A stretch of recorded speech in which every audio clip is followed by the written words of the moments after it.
In Newfoundland, there's a ceremony where visitors are encouraged to kiss a cod, declare their allegiance to Newfoundland, toss back a shot of Screech rum, and become an honorary Newfie. What does this have to do with safety? Not much, although kissing a fish may not be completely benign. But it is also one of the many colorful stories I learned in my conversation with Dr. Tim Ludwig about his 30 years of research and practice in the world of industrial safety. Dr. Ludwig is a behavioral psychologist and a distinguished graduate professor at Appalachian State University in North Carolina.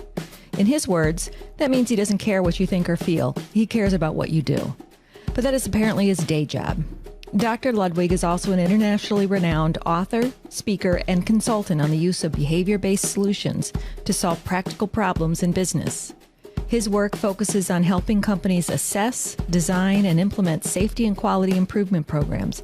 And he's worked with organizations as diverse as Marathon Petroleum, Corning, Union Pacific, the Tennessee Valley Authority, DRA Minerals of South Africa, NASA, and even the U.S. Navy. Dr. Ludwig knows safety, and he's using his science and practice to have an impact on the welfare of workers around the world, even if that means kissing a cod along the way.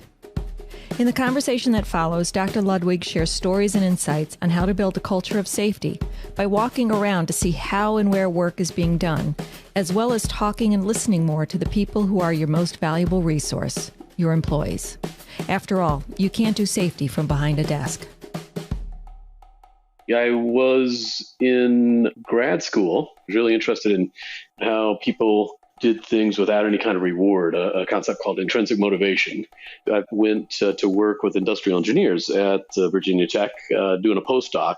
We had a grant with the federal government, the Department of Energy, to study the management practices of the development of the next generation of tritium bomb. So it's kind of like the Manhattan Project of the 1990s. So that was quite heady, going into it, really kind of focusing on, what got people motivated and how do you keep things organized and get the top performance out of these scientists and things like that. And then peace broke out, thankfully. The Iron Curtain fell and President Clinton at the time dropped $40 billion out of the budget. And so it was one of these deals where, okay, so the world is safer, but I don't have a job. But luckily, some of the consulting we were doing was kicking in. And so I was a performance improvement consultant for about 6 or so years. About 2 so years into it, my current university, Appalachian State, came calling. So jumped on that and went in academics and kind of kept consulting. I was working with the U.S. Navy, doing strategic planning and measurement. Over the next 8 years, I started getting asked to do safety speeches because all my research up to that point, I was studying safety, because it still was my best applied laboratory. So started getting called to do the keynotes and speeches. And about that time, 2 of the grandest, most respected researchers who are out there in the applied world focused on safety, Bill Hopkins and Dwight Harshbarger, he had created a commission that went around and accredits the best in practice behavioral safety programs in the world. They asked me to be on that. It's for me as an applied laboratory, is a chance to work with the front line and help them solve problems. But then I got what all the passion was about. And that was probably a good 10 years ago. And I never looked back at that point. Once it becomes a mission, it becomes a real driver in all facets of life. Your education and focus on intrinsic motivation is really interesting. So what led you to that particular career path?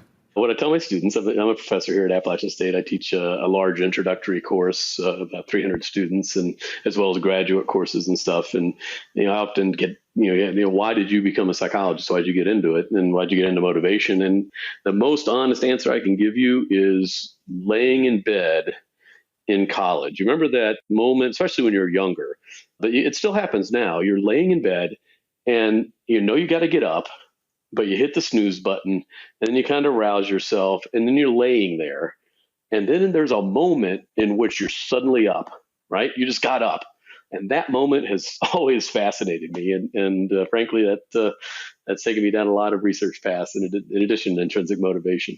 There's compliance, there is programs and training, there are processes, procedures that you go through, and then there is that next class of behaviors that we call discretionary behaviors, where you're seeking out new ways of being safe, being productive, quality, seeking out new ways of interacting with your peers, seeking out new ways to innovate your work process. And to me, that was always kind of the holy grail, even as a young person, trying to tap into it and how you can program to make it happen. So I think I went from kind of getting out of bed to, I guess, getting the crowd to follow you as well.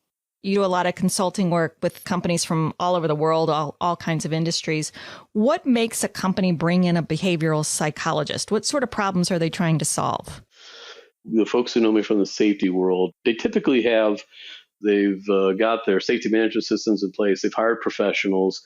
They got the guarding up. They've got policies and procedures fairly standardized, and they've realized the real beneficial gain in the reduction of injuries. Then there's this kind of plateau. It's hard to chip away at because they've gotten the professional stuff out of the way, and now they really want to tap into their real most valuable resource, the smartest people in the room, the frontline workers. So they'll reach out to someone like me who's been studying and researching this for a long period of time. Since I'm at a university and I got a day job, I don't have a can of beans to sell you. I enjoy sitting back with the leadership, with the employees, and going, okay, what unique problem do we have to solve here? I got some toolkit stuff, obviously, but let's design something that kind of is custom to this workforce, to this culture, and have a long-term relationship and build into it. And even then, you start building relationships with leaders, and then they start calling you in to kind of start working on other stuff. Process safety is a big area that I've gotten into, leadership training. Anywhere there's a behavior, we can have something to say about it. Yeah, that was one of the things I was wondering about. You started off saying that it's the safety professional that tends to bring you in because they've done the first stage. Now they're looking for the next part. How do they tap into that? I loved how you described the most valuable resource. But I was curious if some of that gap between this current state today and where we want to be, is that gap visible at a CEO level, or is that something that's really only visible by a safety professional? That's a great question. So a lot of times when I'll go in, they've been successful to a certain point, and a lot of the KPIs at the CEO level, the C-suite, were injuries. And at that point, that becomes part of their bonus systems. And I've talked to so many leaders that their bonuses are going great, the production's great, they're hitting their marks, and then someone gets hurt, or worse, there's a SIF, a serious injury, and then boom, it blows up their management team's bonus for the year. That's a bit of a callous way of looking at it, but that's kind of the visibility. It's kind of like you're hoping for zero. And when you don't have really mature leadership, they're just kind of counting zeros. And the problem is you can't count zero. It's a ratio scale. So instead, what we try to do, and I know that the safety professional is getting successful when they can deliver to their leaders something that can be counted and you're trying to increase. And so like leading indicators, like getting your employees successfully reporting near misses and minor injuries and hazards and things like that. You can count when that happens. And we know I've got data all over the map from the Cambridge Center work I do, as well as my own personal research and research of a lot of friends of mine, and just thousands of people who've been through this. As you count up, as you get more behavioral observations, you get more reporting of minor incidents, you get more of anything, that is a direct relationship, a negative correlation with injuries, right? So the leadership has to understand that those are the numbers that are most important. And so that's the kind of evaluation I do when I go chat with leaders, asking how their safety system's working, what their perception of the culture is, and things like that. If they're just kind of holding on to the injury rate, I know we have some educational opportunities there. But if they're mentioning all this other stuff, I know that we have a safety professional that really knows the next step is viable and it's something that we can measure and be successful around without having an injury.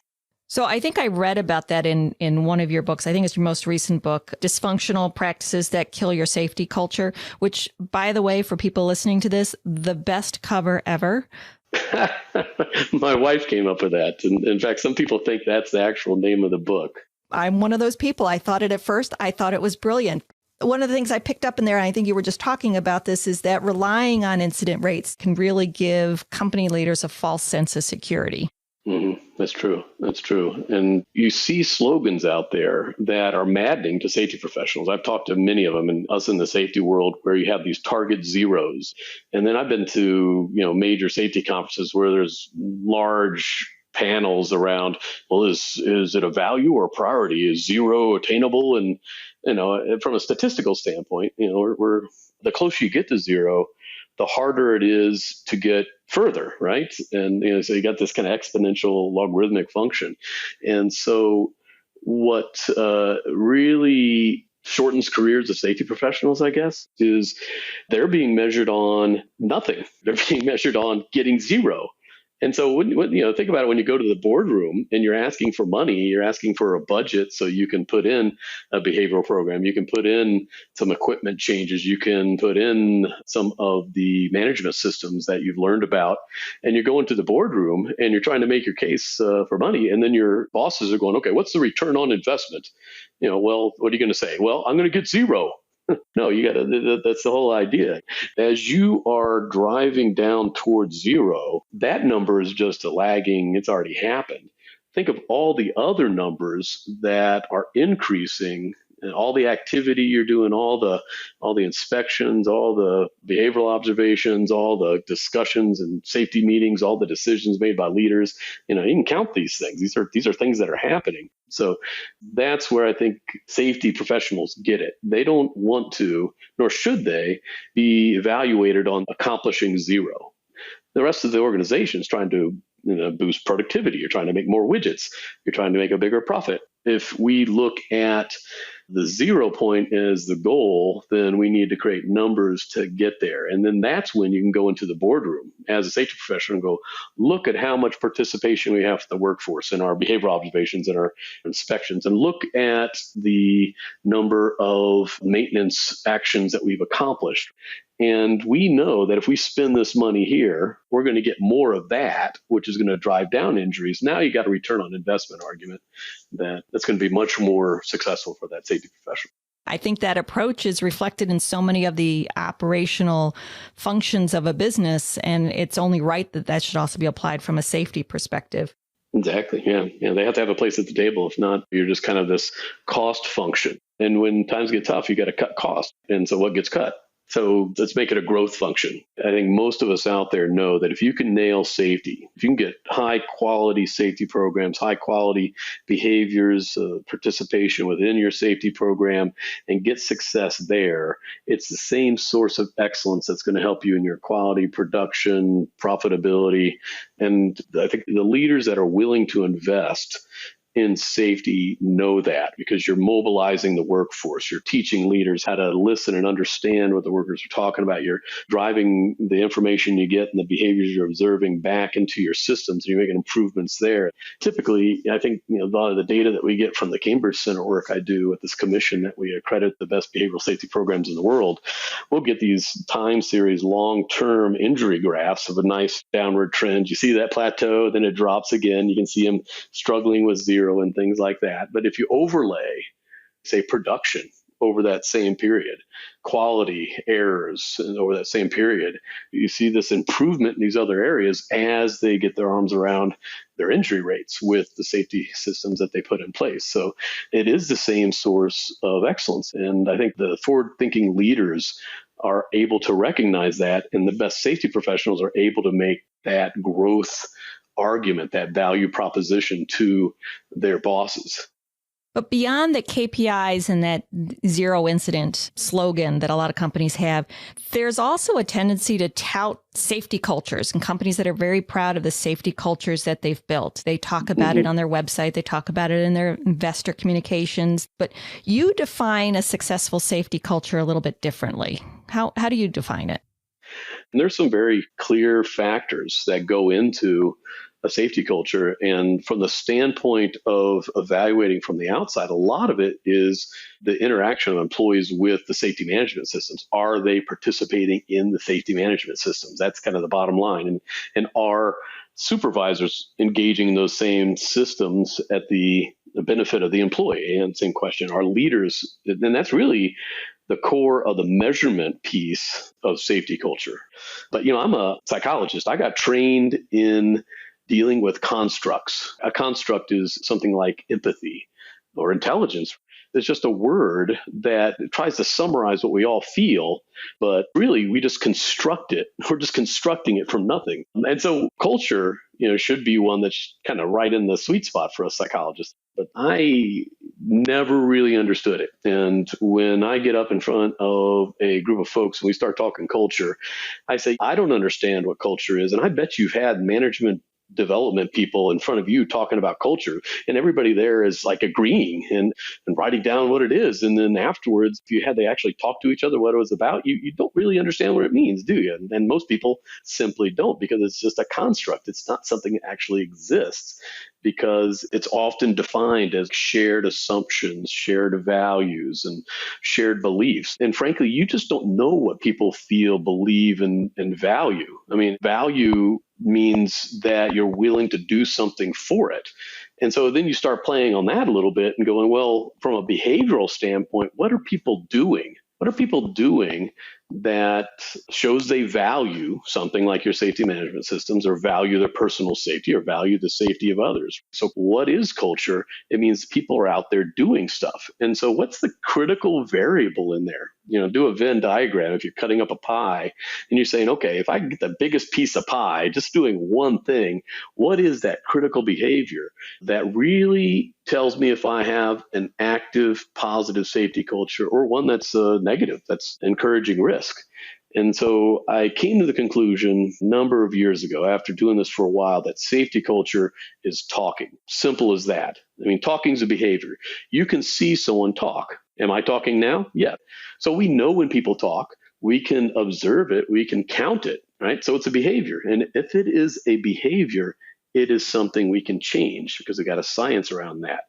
Cultural interventions, you don't change culture by changing culture. That's the bottom line out there. But you can change behavior. And if you get more people talking, you're going to get the culture that you perceive you want. Think about two workers out chatting and just talking about the baseball game or the football game that they watched last night. That's talking. Is that helping safety? It's probably neutral. Two workers could be out there and one could tell another to take a shortcut. Like, we don't do it that way. Come on, man. We got to get this stuff done. Let's not wait for those other folks. Let's just rig this ourselves.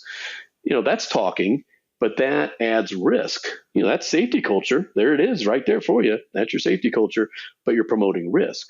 Think of those same two workers when one is taking a risk knowingly or unknowingly, and the other comes up and says, hey, Tim, I'm a little worried that that looks a little chintzy. Can we talk about a better way of doing that? That's talking. And that's what we mean by safety culture. Workers talking to others, trying to come up with a better way. And that goes all the way through the organization.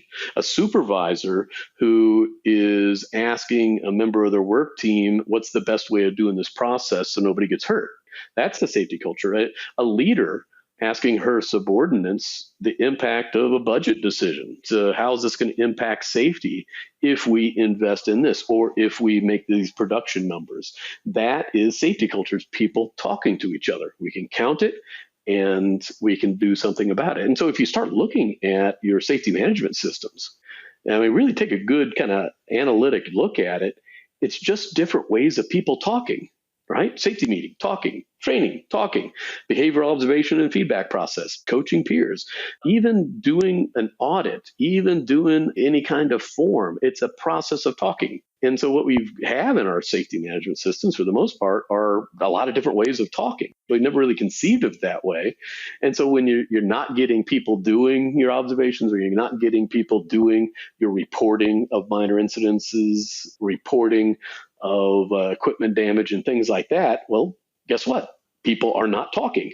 And so the intervention The behavioral intervention in a lot of our safety programs are to get people talking. Once you get them talking, they know the right answers. The smartest people in the room are the employees there on the front line doing the work. They could tell you where the risks are.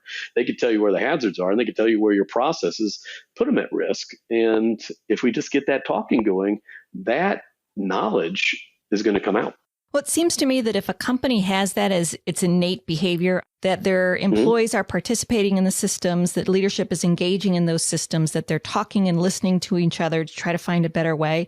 If they're doing that for safety, they're probably doing it for quality, for performance.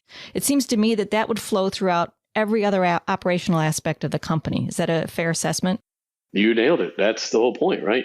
We call that behavioral momentum. Oftentimes, too often, I should say, in industrial settings, talking is punished, right? Or at least extinguished, because the old leave your brain at the door routine and I know what's best. And so talking typically just gets done behind the leader's back. There is talking going on. And so someone in my position, to get people to talk, you're trying to get at what they're saying when nobody else is around other than their peer. And but once you get that opened up, oh my gosh, you got to be careful. It's like an explosion, they could burn up the room. As you start talking about the improvements in safety and the employees are talking in a very proactive, positive way, then you start seeing, hey, and you know what? We've been trying to work on our quality issues when the product gets out off of its spec. This would help there too. And yeah. And then these conversations spin off in really interesting directions. There was another thing in your book that I thought was really interesting, that when something bad happens, we as human beings, our natural tendency is just to blame external factors. I just slipped, there must be something on the floor, or when I'm driving, I nearly crashed, it's because of that other driver on the road. So how does that translate to the work environment? Yeah, it's in psychology. It's an old concept we call the fundamental attribution error. First of all, it's an error because from a behavioral standpoint, our behaviors are shaped by the environment we're in. Our behaviors seek out reinforcement. It tries to avoid punishment. And so it goes back to that bed question. I was always wondering, what got me out of bed? What inside me determined that I need to get out of bed? And it's really the environment and some neurology that goes into that. What we know from behavioral science is that our behavior is driven by its consequences, right? We gain some experience with the environment around us and we sample how one behavior may get us reinforced, another one gets us punished or doesn't arrive at anything.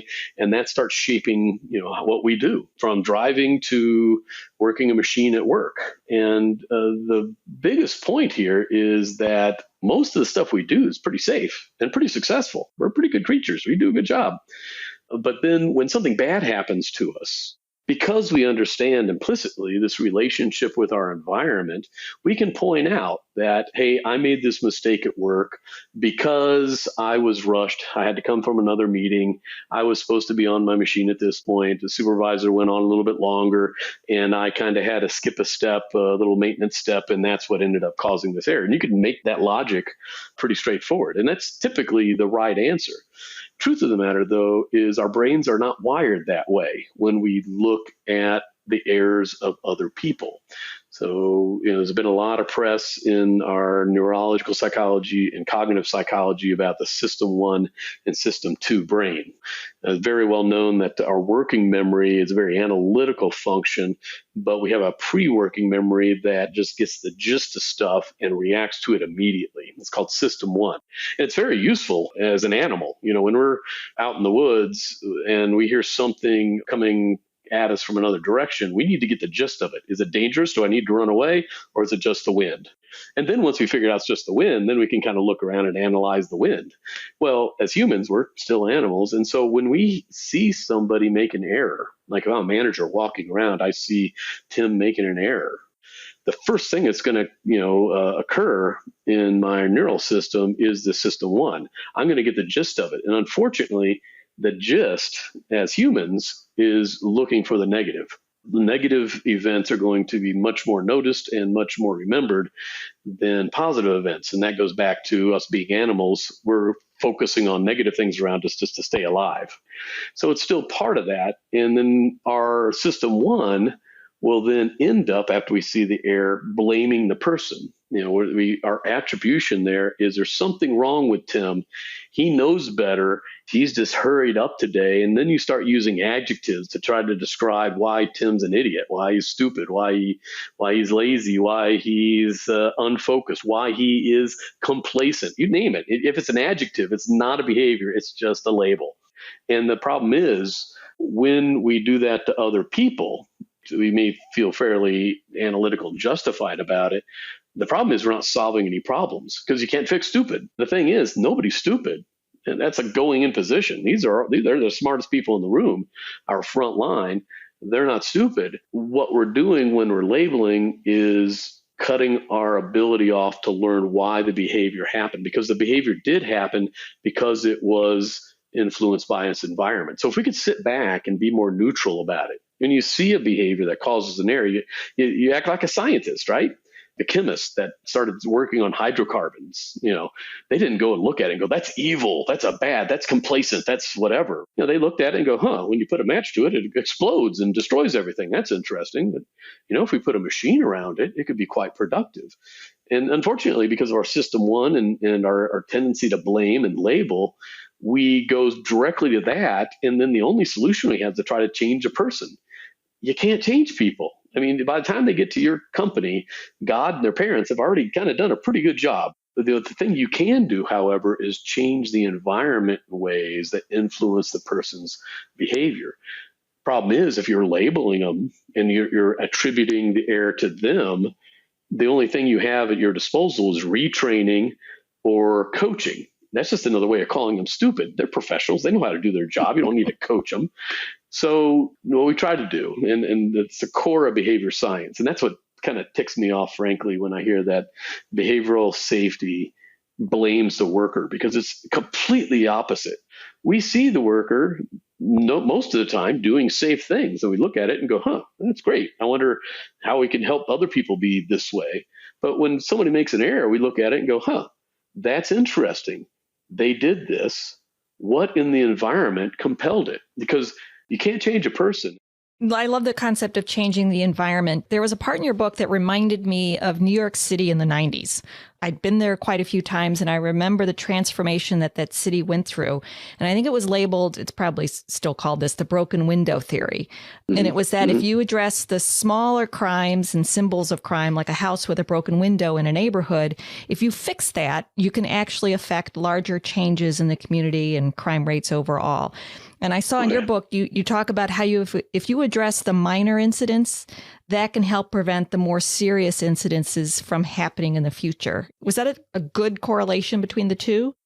Yeah, I'm going to steal that in the future. That's really good. Except I didn't live in New York City, but I think you're absolutely right. I work with a company out of England called Costain. They're an accredited site from the Cambridge Center. And they've got this behavioral thing down. They understand the adapting the environment to get behaviors you want. And I've been over there 3 times, reaccrediting them. The last time I was over there, they started taking me to their canteens. That's the area that employees go on breaks. They can have breakfast there. They got their lockers, showers, and stuff like that. And they started taking me to these things and started bragging about them. And I'm like, okay, I get it. It's you spent money on this. You're proud of it, but I think you're just kind of showing off. And they go, no. As we started talking to the workers, a biggest source of their dissatisfaction was the condition of their break areas. And we found that as we started upgrading them and offering cheap food options that are healthy and having tables that they could sit and play cards, and then we made this location a place where people are comfortable and they like to talk, plus it was well appointed, right? And the reason we did that is because now we go out to the workplaces, when they're out there on their rigs and stuff, they tend to be more well appointed. They start taking care of their tools and other things. Since this was an area that the workers were comfortable sitting down and talking, they started doing their management meetings in them because people are already talking. And so at the beginning of the shift, they start, to do their risk assessment, stuff like that. People talk as opposed to just sitting down like an auditorium, everybody's shutting up. And so they're seeing a lot of benefits in that simple thing of just making a more comfortable environment to be in. You can change the environment in ways that get you to change your behavior. But it goes the other direction. Same thing as we talked about with talking, right? The environment can promote risk. I'm thinking about Costain. They did a great presentation on scaffolding where they had these two large scaffolds built. They're building a wall for some of their civil projects. And they had these two main scaffolds built with about a 4 to 5 foot gap in between them. And there's a worker up on top of one. He sees a tool that he needs on top of another. And so what are you going to do? You're going to climb all the way down and go over and back up? Or are you going to take this board that you got, drop it across, and walk across? The environment is perfectly designed for that worker to consider and probably go ahead and take that risk. And so when you see behaviors that are putting workers at risk or lead to other errors, you have a chance to step back and go, okay, how do we perfectly design this for the worker to take the risk? And that really puts it back on you, the safety professional, on you, the leader, on you, the other employees, to try to understand what in this environment told the worker, this is a good time to take a risk. We call that discrimination in behavioral science. The environment discriminates the behavior. It tells you, hey, Tim, now's a good time to take the risk. Or, hey, Tim, now's not a good time to take the risk. And that second piece is really what we're trying to promote through shaping the environment, our safety management systems, our equipment, our facilities, our processes, even the break rooms. But also, a big piece of the puzzle is your fellow worker. And if that worker, going back to safety culture, is willing to come up and talk to you, right? If you look confused, if you look fatigued, if you're doing a good job and help be part of that environment that promotes safety, then that's, I think, the holy grail that everybody's looking for, right? Two pieces to it: workers helping workers create each other's environment to be safe. And then the rest of us learn from these interactions and when errors occur. So then we can shape the physical parts of the environment as well as our safety our systems parts of the environment that don't promote risk, that indeed promote the safe behaviors. It seems to me that safety investment decisions are being made without this sort of additional knowledge. It seems to me that those decisions would be perhaps different if more leaders understood this aspect of changing the environment, changing behavior, that just having a slogan for zero is not necessarily going to get you the outcomes that you're looking for. If there's one thing that you could offer to someone listening to this podcast today that could have a significant impact on their company's approach to safety, what would it be? Oh boy, that's a big question. Wow. So many answers. I think it really comes down to going out and observing people work, right? Go out and observe people's behavior at work. Everything you need to know is in that observation. Now, don't be creepy about it. Don't, hide around the corner in, like a jumpsuit, acting like a contractor. Go up and ask them, can I watch you? Just get their permission. And you observe the behavior neutrally. You don't come in with preconceived notions. You don't take the rule book, the policies and check off whether or not we're complying, right? You're a bit of an infant, you're a bit of a kid watching the process, watching this person work as if the first time, and then asking yourself, why are they doing it that way? Why are they doing it the safe way? Why do they have all this PPE on, even though it's uncomfortable? And what's causing that to happen? And then when you see variation out there, then you can start looking at the environment that the person's in. Everything you need to know is observable, right? You can't do safety from behind a desk. And that's why when I work with projects in the project setting, the construction, and you start working with the project managers and things like that, they don't get to be in a comfortable room when they're with me. We go out to site. We drag them to wherever their sites are. We watch the workers work and we interact with the workers. We watch them neutrally. I teach them how to ask questions. And I tell you what, the energy you get out of leaders when they get away from email land and they get to see the front line where all the wisdom is and where all the value is created, that energy is, it's called quite infectious. And the learning there is unique. And I think if there's one thing to tell the listeners, safety professionals, or maybe what they want to encourage among their peers, is go out, be a impartial, objective observer. with the objective of making this environment conducive to safety. You know, one of the things that really stood out for me in this conversation was that you can't count zeros. Sounds pretty obvious. But if the rest of the organization is focused on boosting productivity and driving more profit, then the safety leader needs to be reporting on measures with much more meaning than zero. There's more value in reporting on behaviors that illustrate how much participation there is in the workforce in your safety program, how many successful safety inspections are occurring, how many maintenance actions have been accomplished, or even how many decisions and safety meetings have happened. These are the numbers that are the most important and the most relevant. And when you're armed with this data, then that's when you can go into the boardroom as a safety professional and make the case that an investment in one area will deliver an improvement in another, which will ultimately drive down costly injuries. Now you've got a return on investment argument that's going to be much more successful. This is Kathleen Fanato from TRUCE Software. Join me again as I talk to safety leaders across a wide range of industries to understand how what drives them in their field is also driving the success of their companies. It's no accident.